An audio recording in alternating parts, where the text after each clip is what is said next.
Good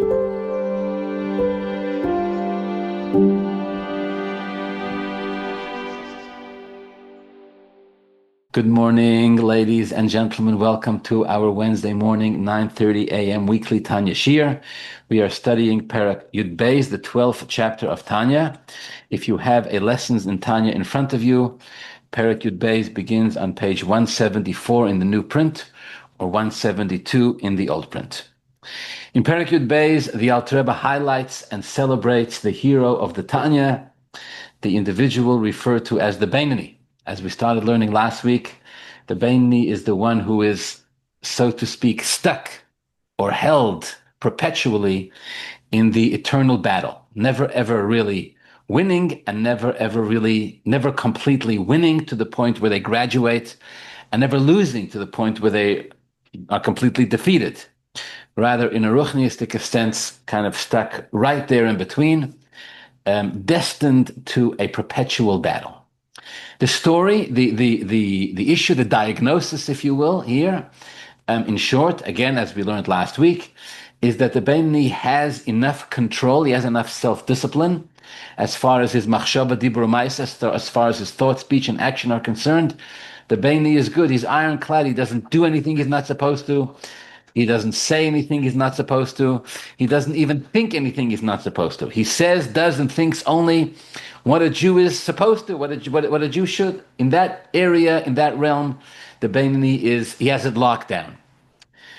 The challenge, the reason why he's not a tzaddik, is because his control, his victory is only in thought, speech, and action, which is sort of in the final veneer, in the screen, if you will, of his consciousness. Everything that is behind the scenes, the software, the inner workings of all of this, the Beinani does not have that kind of self-control, doesn't have that kind of victory. So as far as his intellect and his emotions are concerned, the Nefesh Habamis is very much alive, the Nefesh Habamis is very much functioning, and the Nefesh Habamis continues to challenge him and to wage war. So whereas the tzaddik isn't tempted to do something he's not supposed to, or say or think something he's not supposed to, and the tzaddik doesn't even think that, tzaddik isn't even inclined that way. Tzaddik doesn't have any negative temptations or inclinations at all. The Beinani has all of those negative and nefesh habahamistic temptations and inclinations, but the simple understanding is the nefesh habahamis, again, it's the simple understanding. We'll learn soon that it's very much not this simple, but at least on the surface, the Beinani is white-knuckling it. He's controlling himself. In Yiddish, we say, at halzachayin. He's refraining. He's refraining from giving in any area, and his control is secure enough that he doesn't sin b'machshava, dibur, or b'ma'aseh. Okay. We actually started the parak last week. I'm actually going to read the first couple of lines from the beginning. There's a part of this that we skipped. I mean, I mentioned it, but we didn't really discuss it last week, and I want to go into it this week. Again, from the beginning. The Beinani, the one, literally the intermediary, the one in between. Who shala'olam eina ra gover kol kach lichbosh asoir ktano lislabesh b'guf lahachtiyoi. So the Nefesh Habamis, the Ra, the evil that is within him, doesn't have the power, doesn't have the control to actually conquer the little city. The little city, again, referring to the Yid's Guf. It doesn't have the ability to go into this little city and actually enclose itself in the body and make the Jew sin. The three garments, machshava, dibur, ma'aseh, of the Nefesh Habamis, Shemitzad HaKlipa, Ein Goyven Bo Al Nefesh L'Kis L'Slabesh B'Guf. They do not have the power, they don't have the strength to overpower the Nefesh L'Kis and to enclose themselves in the body, B'Moyach, in the brain, B'Peh, in the mouth, B'Shara Machivor, L'Achtimum, L'Tamel Chas V'Sholem, to cause the Jew to zin Chas V'Sholem. Rak Shloisha Levushe Nefesh L'Kis. The three garments of the Nefesh L'Kis, Eim Levadim Mislabshim B'Guf, Shemachshava Dibur Ma'aseh Shel Taryag Mitzvah Torah. The three garments of the Nefesh L'Kis, the Machshava Dibur Ma'aseh of Taryag Mitzvah Torah. This is what takes control in the mind, mouth, and actions of the individual. Okay. Okay. Then the Alter Rebbe adds these two lines. This is what I'm going to talk about today. Quote, "V'lo over aveira miyamav." The Alter Rebbe says the Beinoni has never transgressed a sin in his life. V'lo yaver le'olam, and never will transgress a sin in his life. V'lo nikra olav shem Rasha, and the name Rasha, Rasha meaning one who has violated anything in thought, speech, or action, as we learned in the beginning of Tanya. The name Rasha, the term Rasha, has never been applied to him. Afilu sho achas, not even for an hour. V'rega echad, and not even for a moment, kol yom, of his whole life.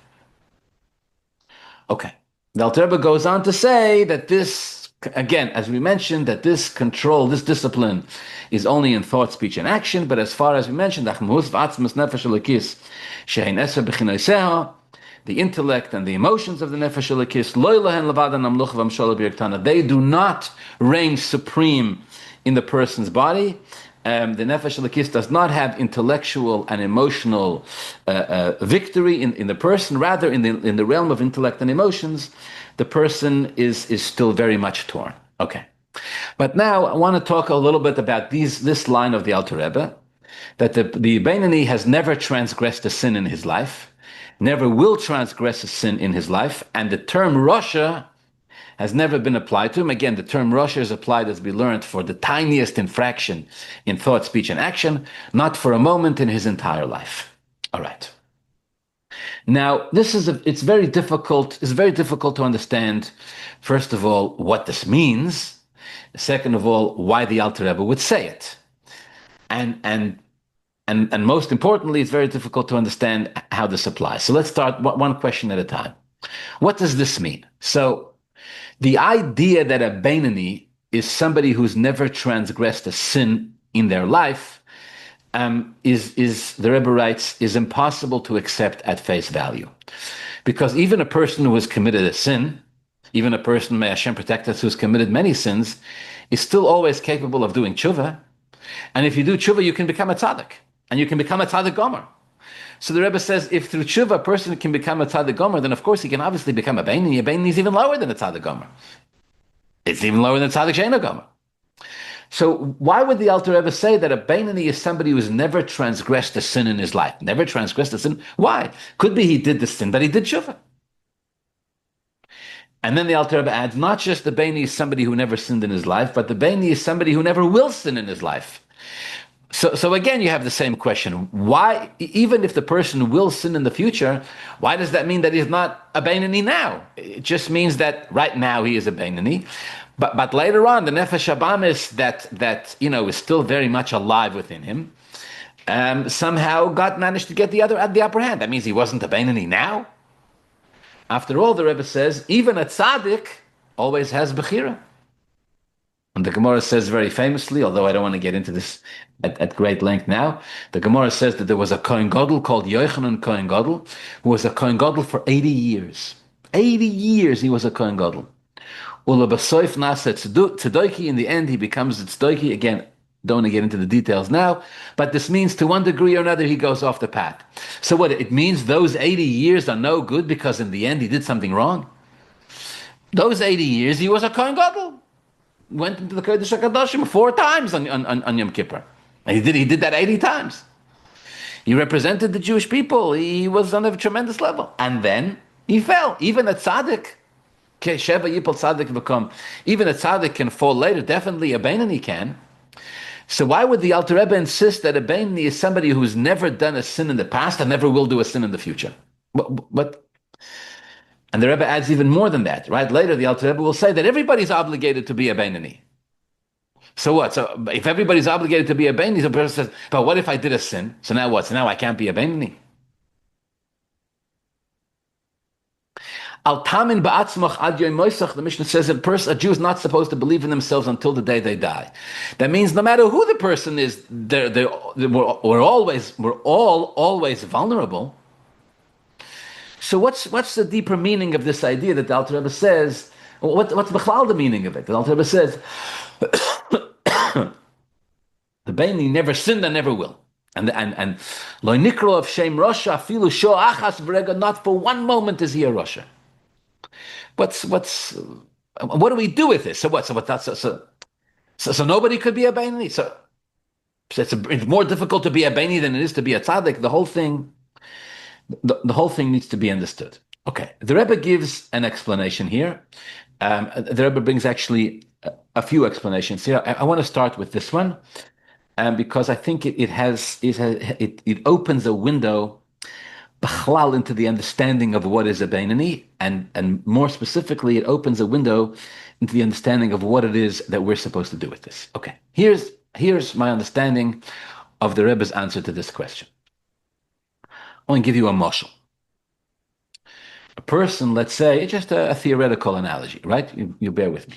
Person goes to the doctor, and the doctor tells him, listen to me, you have to change some lifestyle habits. You're not eating healthy enough. You have, Rahman al-Islam, too much sugar in your system. You have whatever the case may be. You have to cut out, let's use this example. You have to cut out sugar from your diet. You have to cut out salt from your diet. You have to. Now, this is not as simple as it sounds, because some of us struggle with this, right? This is very tempting, very tempting. In fact, we're surrounded with it all the time. We're surrounded with tempting foods that it turns out are not good for us, and actually at some point could be, Rahman al-Islam, very dangerous. So what do? The doctor says, listen, you're on a dangerous path. If you don't stop, you could develop diabetes, may the Eibush to protect us. You could develop kidney failure, God forbid, blood pressure issues. So the person goes home and says to himself, well, what do I do now? I have bad eating habits and surrounded by temptation everywhere.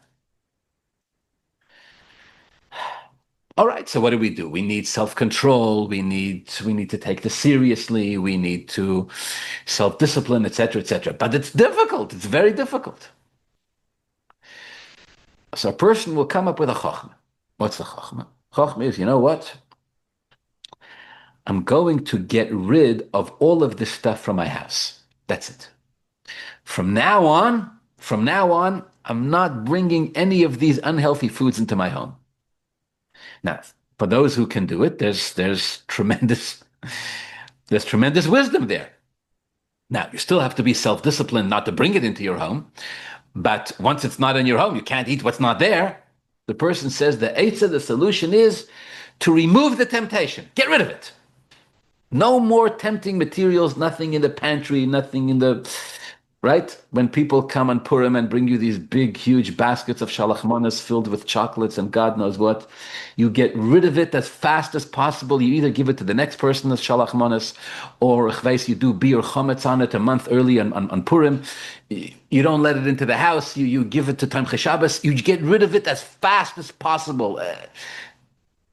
Not to chas v'sholom compare, right? But like addicts, recovering addicts will sometimes refuse to even physically touch a bottle of wine. They said touching the bottle could be triggering for me. I'm not gonna touch the bottle. Nothing to talk about. Remove the temptation. Okay. Let's say, for the sake of the analogy, let's say the person succeeds. They remove all the temptation from their house. Okay. But now you tell the person, chacham. But that only helps for your house. What happens when you go to a bar mitzvah? What happens when you go to a chasna? What happens when you go to a kiddush club? May Hashem protect us. What are you going to do then? Oh, the person says, you know what? I don't want to put myself in a position of temptation. Therefore what? From now on, I'm not going to any more simchas. Finished. No chasanas, no bar mitzvahs, no shalom zochers, no brisen, nothing. Because it's dangerous for me. I get triggered. I get tempted. I can't. No, Kiddush Club, I'm going to run out of shul before the Kiddush. And what are you going to do when somebody invites you over for a Shabbos meal in their house and they serve all sorts of stuff? If somebody invites me for a Shabbos meal, if it's a family member, I'll give them, a list before Shabbos, an itemized list of what I eat and what I don't eat and all. But if it's somebody else, I'm just going to say no. I'm going to turn down the invitation. And what are you going to do when, I don't know, friends come, you go out of town? I'm not going to go out of town. I'm going to sit at home. I'm going to close the door. I'm going to order only from fresh foods and from whole foods. And I'm going to eat, the healthiest of foods, and I'm not going to be tempted.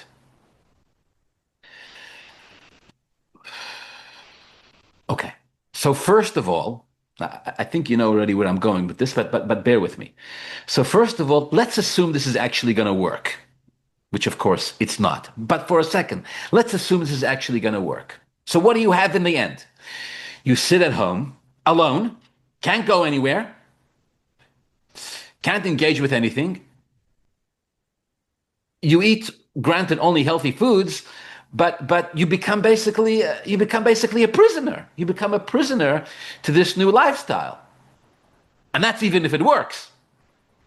Because she came how much more so that of course you and I understand it's not going to work. Because how much can you shut out temptation? Sooner or later you're going to come in contact with it. So then the person goes, all right, if I'm going to come in contact with it, so then I have to control myself. I have to control myself, white knuckle it. So now what? So now some people go to the opposite extreme, right? So now they fill their house with junk, and they say, oh, but I'm just going to control myself. That also doesn't work. If your house is filled with junk, if there's temptation everywhere, then the control also becomes impossible, if not borderline impossible. So obviously, a healthy human being understands that you need a balance of both. To some degree, you need to remove the temptation to a degree. But how much? But that's only to a degree. The rest of it is self-discipline. You say, even when I am faced with temptation, the person has to control themselves. What do I want with this? Listen to me very carefully. Later on in Perek Tesvav of Tanya, the Alter Rebbe talks about a syndrome, something called a Beinani Asher Lo Yavodah. This is in Perek Tesvav. The Alter Rebbe will talk about this. A Beinani Asher Lo Yavodah. A Beinani Asher Lo Yavodah means a Beinani who never served Hashem. A Beinani who never served Hashem. So what does that mean? A Beinani who never served Hashem. It means, says the Alter Rebbe, a person who never sins in thought, speech, and action. But you can never call them a person who served. How would you not be able to call them a person who served Hashem? The Alter Rebbe goes through a whole list. So the Alter says, first of all, the person is an academic. So they love learning. They push it. They love learning. They love it. Their minds are wired that way. So from the earliest of ages, you give them a Maimer Chassidus, you give them a Blad Gemara, they push it. They love it. They're not tempted to run out in the street and go and engage in all sorts of things. They love the learning. Second of all, the person is a metzunan b'tivai. Metzunan b'tivai means when it comes to passion, when it comes to the different temptations of the world, when it comes to all sorts of different taivas, the person by nature is a metzunan. Metzunan comes from the word sonen, which means cold. They're a cold-natured person by nature. They're not passionate. They're not ambitious. They're not they're not looking to go out there and they're happy. They're more than happy. Give them a cup of coffee and a blat gemara with a maimer chassidus and a sheina chavrusa, and the person is happy to learn 14, 15, 16 hours a day, no problem. They enjoy davening. They enjoy it. They grew up with it. They were raised with it, right? Some teenagers, by the time they become a teenager, lately the experts are saying kids hit their teens when they turn 9. Right? This is part of the new world order. But some teenagers, when they become teenagers and, things start to change, they go bananas. They rebel and they are angry and they want to turn the whole apple cart over. Right? Like the Rebbe said about the hippies. Right? The Rebbe said they want to turn the whole world over because they're really looking for lakus and they don't know what it is that they're looking for. Some teenagers are furious. Other teenagers, no. Rule followers, right? The experts like to call them AP kids, automatic pilots. They're not interested. They don't want to rebel. They're choosing not to. They push it, don't want to. They're not tempted by it. They look at the kids who do rebel and have earrings and tattoos and long hair. They find it nauseating. They push it, not interested.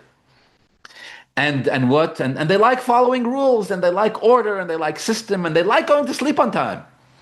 And they like waking up on time, and they like living a productive life in that sense. They're not tempted with 3/4 of the other stuff that other people are.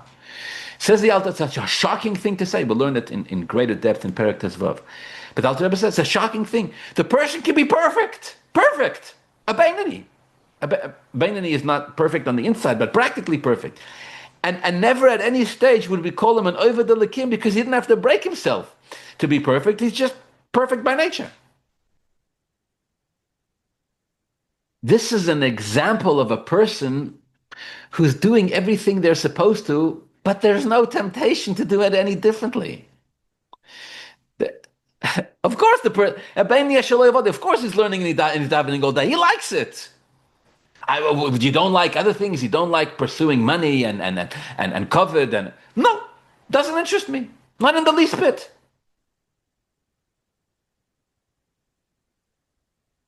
Alter Rebbe calls this Jew a Beinani Eshelot. There's a whole parak in Tanya dedicated to him. What should he do?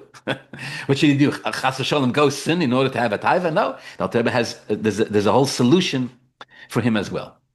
What I'm trying to say is sometimes the control of a person is situational control. They've removed the temptation. Again, to one degree, to another degree, in a ruchniistic sense, the Alter Rebbe says it's possible to remove the temptation completely.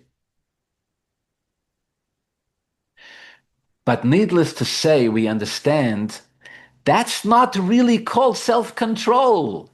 Self-control is not just where you remove the temptation. Again, in many cases, it's very necessary and it's very important. And those of us who don't have perfect self-control, those of us who are working to barely have any self-control, very often you do have to remove the temptation. But when you remove the temptation and you don't sin and you don't indulge, that's not called self-control. I'm getting to the point. When we talk about a Beinani, and we talk about, the Alter Rebbe says, we talk about a Beinani who doesn't sin. Not b'machshava, not b'dibur, not b'maisa, not in thought, not in speech, and not in action. Says the Alter Rebbe, the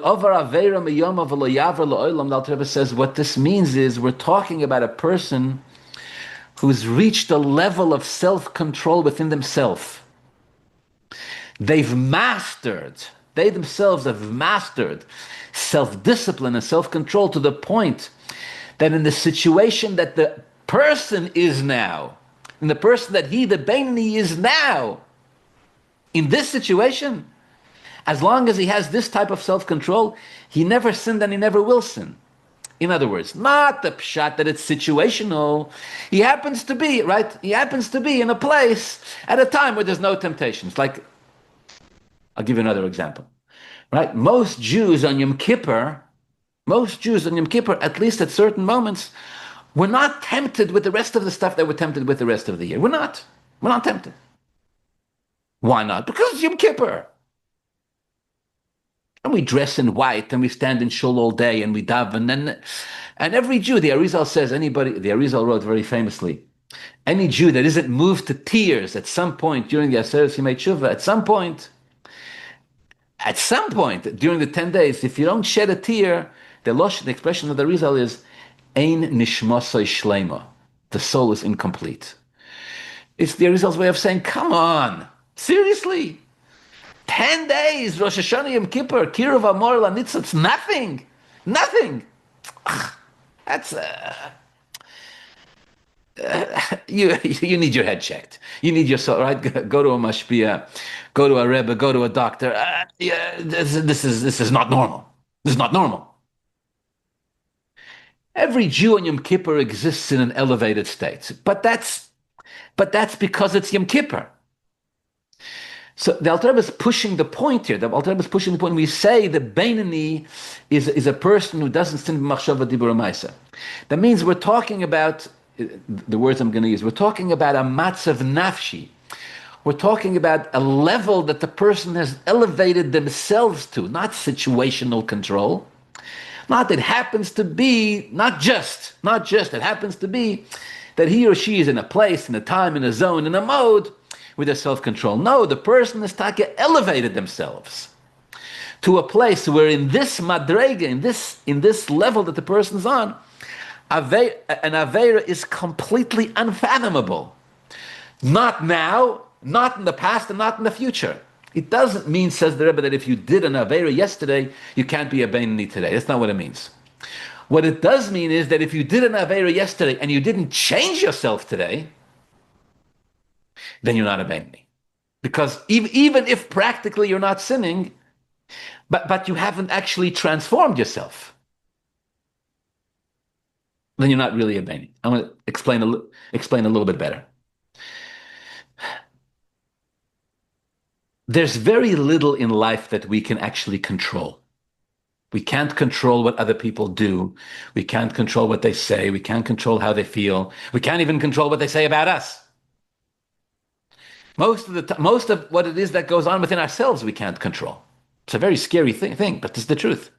We can't control our urges. We cannot control the way we're wired. We can't.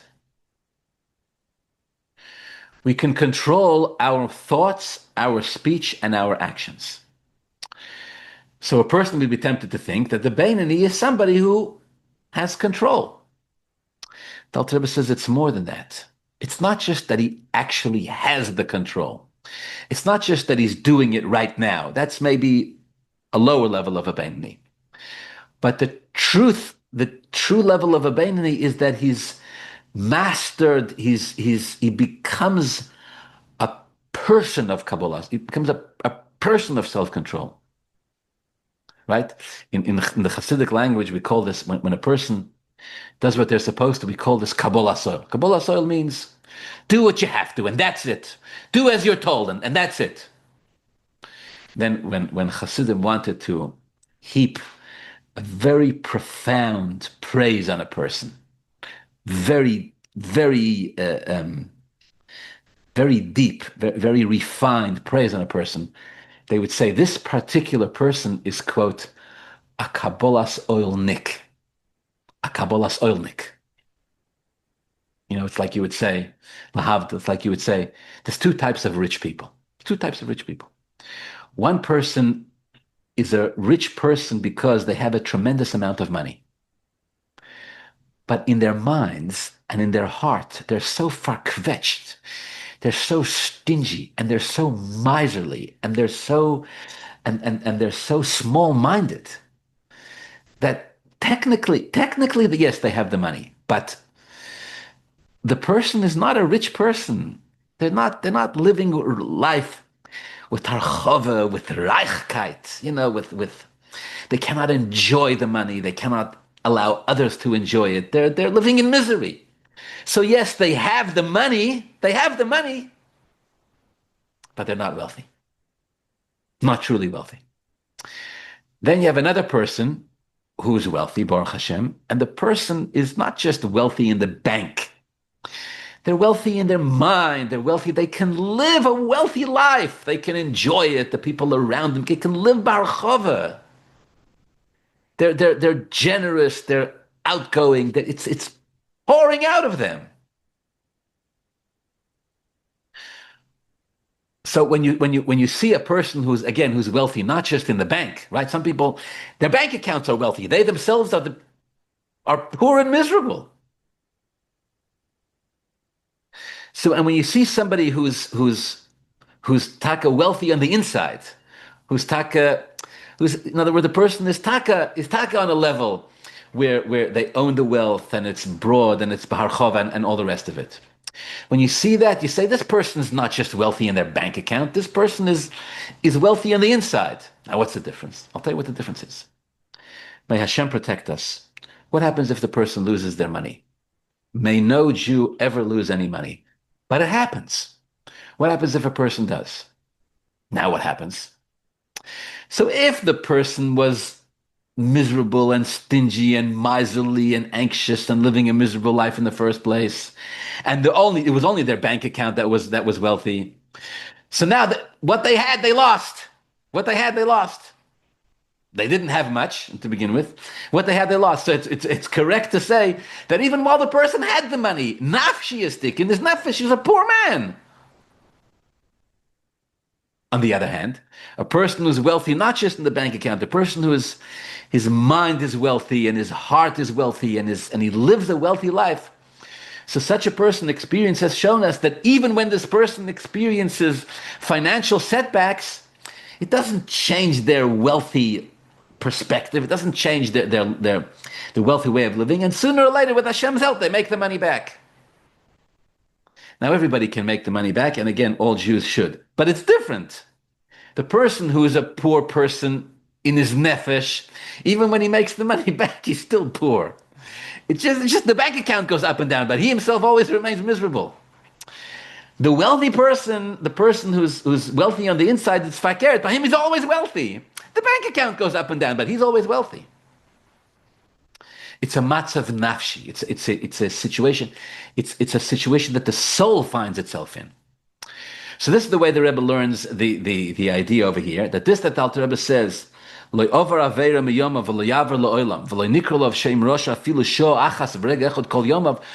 talking about what happened practically. Practically could be yesterday. Of course it did an Aveira. Even a person who did Rahman Aslan an Aveira yesterday is still obligated to try to be a Beinoni today. And we don't know what's going to happen tomorrow. The Mishnah says, can't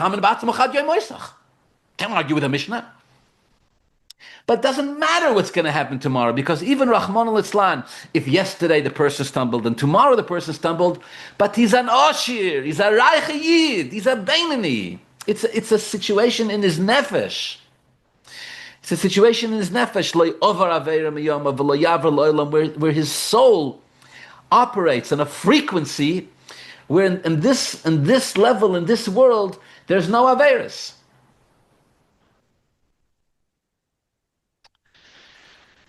Why is this so important? I'll tell you why.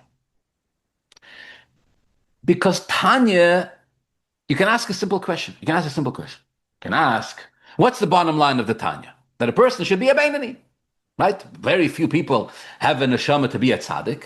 So those who have it, good for them. The rest of us, mere mortals, right? The Friedrich Rebbe once said, when they were singing, there's a song that the Friedrich Rebbe loved very much.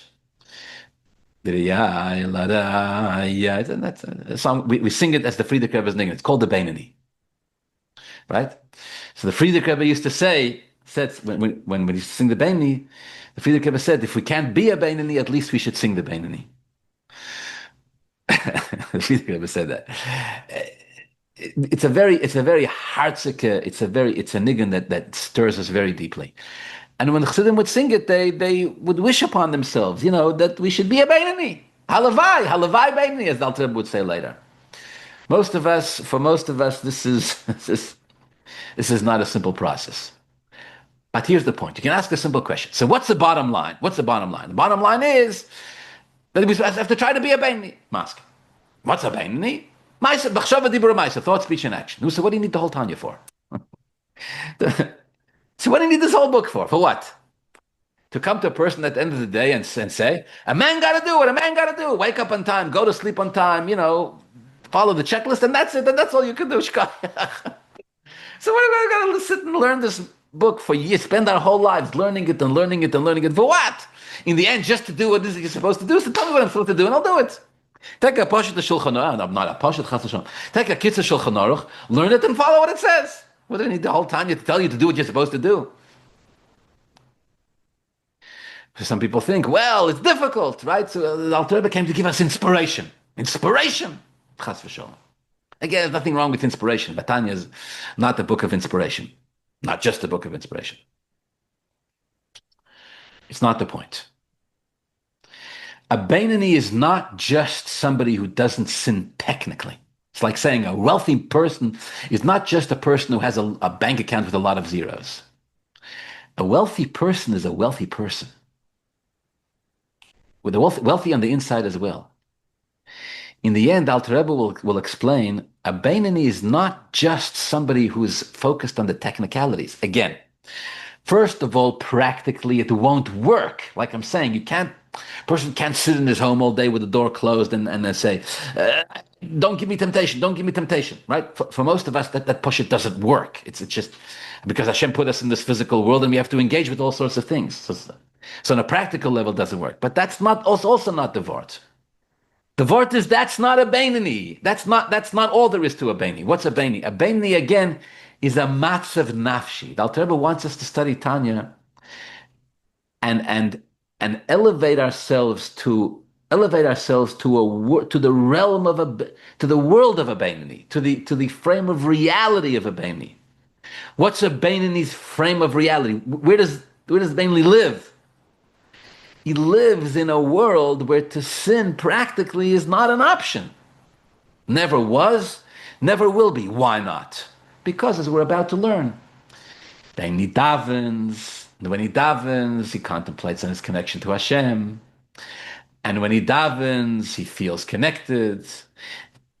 And the Beinoni studies Torah. And the force. So yes, again, yes, it's never powerful enough to destroy the Nefesh Habahamis completely, yes. But it's powerful enough to elevate his state of consciousness to a world in which he doesn't struggle with it, or at least doesn't struggle with it as much.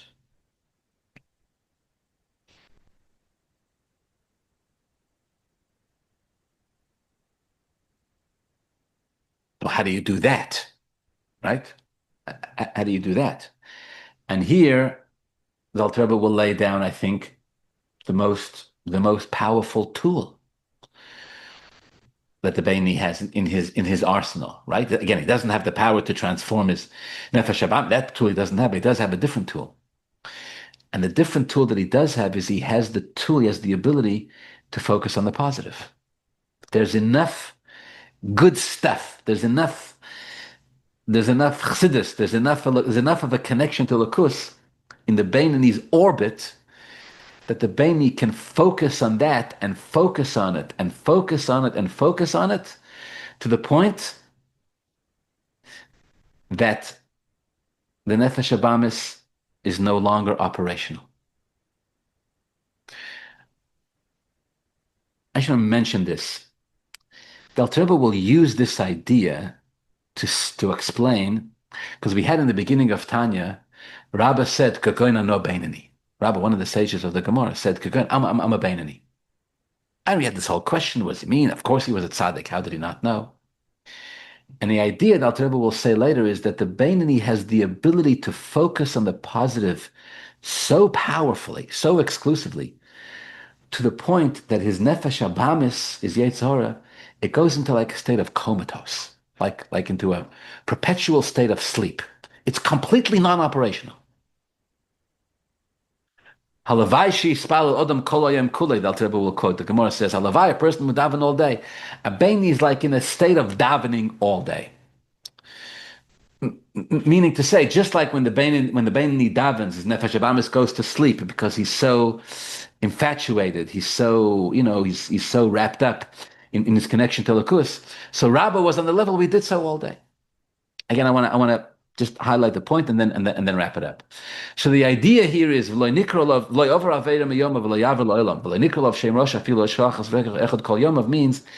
that the Beinoni can exist, can operate in a plane where the positivity is so highlighted and so focused and so much, the Beinoni is so obsessed with it that the negativity of his own nefesh habahamis, he doesn't even see, even in his peripheral vision, he doesn't see it. It melts out of existence. And this becomes, in essence, I believe it's true to say, this becomes what is at the heart, what is at the core of the message of Tanya, essentially. Alter Rebbe is saying, I cannot take away your nefesh habahamis. Hashem gave it to me. Hashem gave it to us. Hashem gave it to us for a reason. It's here to accomplish all sorts of things. I can't take it away. Alter Rebbe says, but I can tell you how to deal with it. I can tell you how to deal with it, and I can tell you, in a broader sense, I can tell you how to deal with these types of heavy weights in life. You know what it is? 4 words. Focus on the positive. That's it. You have a nefesh elikis. It's a chelek elikami mal mamash. You have the ability to control yourself. You have the ability to b'machshava dibur ma'isa. You can close your eyes. You can daven something a little bit. Epis et vos. Says the Alter Rebbe, perpetuate that. Celebrate that. Marinate in that. Will it make me a tzaddik? No. What will it make you? In a sense, something even greater than a tzaddik. What is it? A Beinoni. A Beinoni is the one who can't get rid of it, but who can master the art of choosing to live in an orbit, in a zone where Alakus is wealthy, and Chassidus is wealthy, and the connection to the Rebbe is wealthy, and you live in it, and you live there. And yes, of course, there are moments of temptation. And yes, of course, there are moments of difficulty. But the Baini is not just, the Baini is not just, he's not just sitting there the whole time going, no, no, I can't do this and I can't do that and I can't do this. No. The Baini is the one who says yes. I mentioned this just the other day. I had the privilege to be at a Farbrengen once by Rabbi Levitansky, Rabbi Avremel Levitansky from Chabad of Simcha Monica, and he kind of, in his inimitable way, he kind of summarized the whole thing in 2 lines. He says, look, if a person has Kabbalah Asor, like we're talking about, if a person has Kabbalah Asor, if a person has self-control, then of course he got no problem. Right? You got no problem in life. Whatever the situation is, you'll always do what you're supposed to do. He says, but what if you don't have Kabbalah Asor, or at least not on that level? He says, then he says, you have to develop a geshmak. A geshmak means a pleasure and enjoyment. A geshmak in learning, a geshmak in helping another yid, a geshmak. So what happens when you have the geshmak? Now your nefesh habamis goes away? No. Now you don't face temptation? No. You still face temptation. So what happens with the?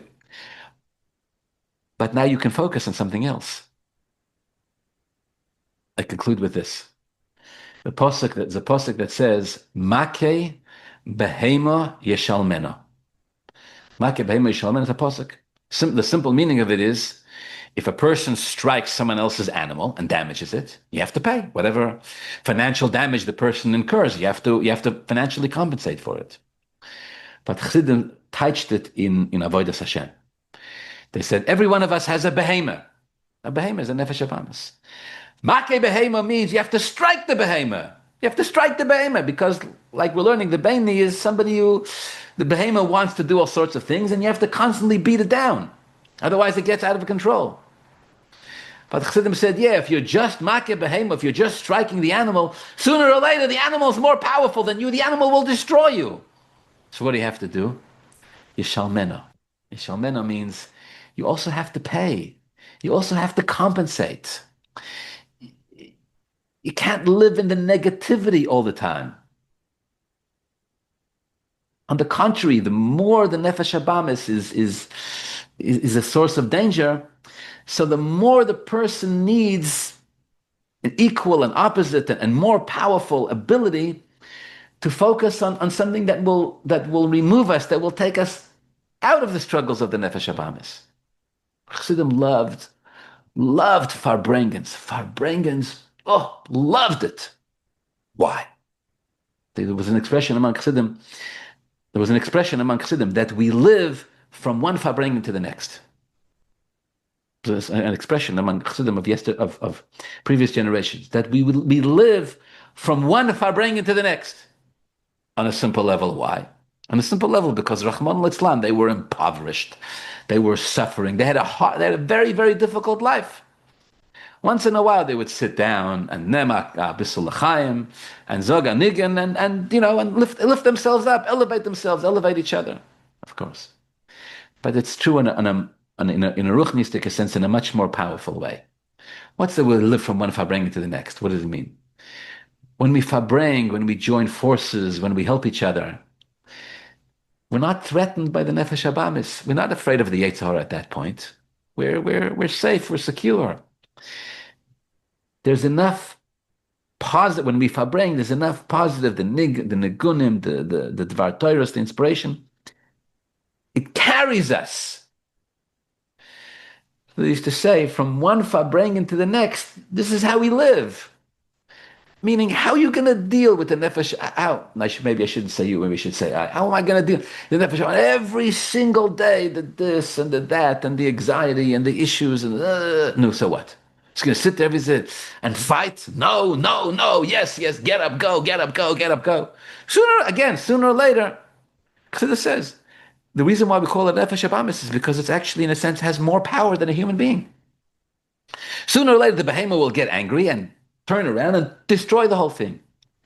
Said Chassidim, "Make behema yeshalmeno." You have to find a way to communicate even to the nefesh habamis or to the person. Asigut, asigishmak, tamuruki toiv havaya. It's all good. And the Nefesh Abamis says, but this is not good. I went, okay. So you give it a little l'chaim, and the Nefesh Abamis goes to sleep a little bit. You can bring without it disturbing you. Or even more than that, I'm saying psychologically, we learn, Chassidus, Tanya, the Alter Rebbe teaches us to learn to find the good stuff, to focus on the positive. The lakus, the chelak elakam mamash, like Rabbi Levitansky said, a geschmack in a word, and a geschmack helping another Jew. It's geschmack to help another Jew. It's geschmack. It's not always easy, but it's there's a tremendous enjoyment in it. On this level, the person is not just controlling themselves technically. On this level, in this matzav nafshi, at least temporarily, the person will look at an aveira and go, that's disgusting, it's selfish, that's materialistic. Ugh!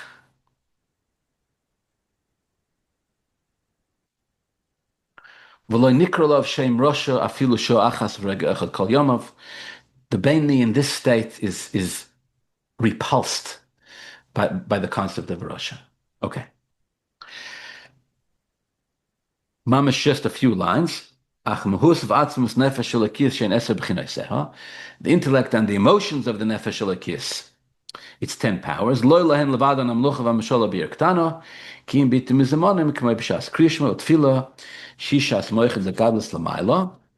of Kriyashma, the time of davening, which Lamailo in heaven is called Moichin the Gadlus, the time of supreme intellect. And also down here in this physical world, Hishas HaKosher, it's an opportune time, L'chol Adam, for everybody. Then every Yid, when he davens, connects their intellect to Hashem, to delve deeply intellectually into the greatness of Hashem, to arouse, to awaken the love. Karish Be'esh, the Beini needs to have Avas Hashem, and he davens needs to have Ava Karish Be'esh, like flaming fire. This is Sheni Zeu in Mavur B'Krishma, Deiraisa, Uber Chaysesh Ulachre Shein Midrabanon.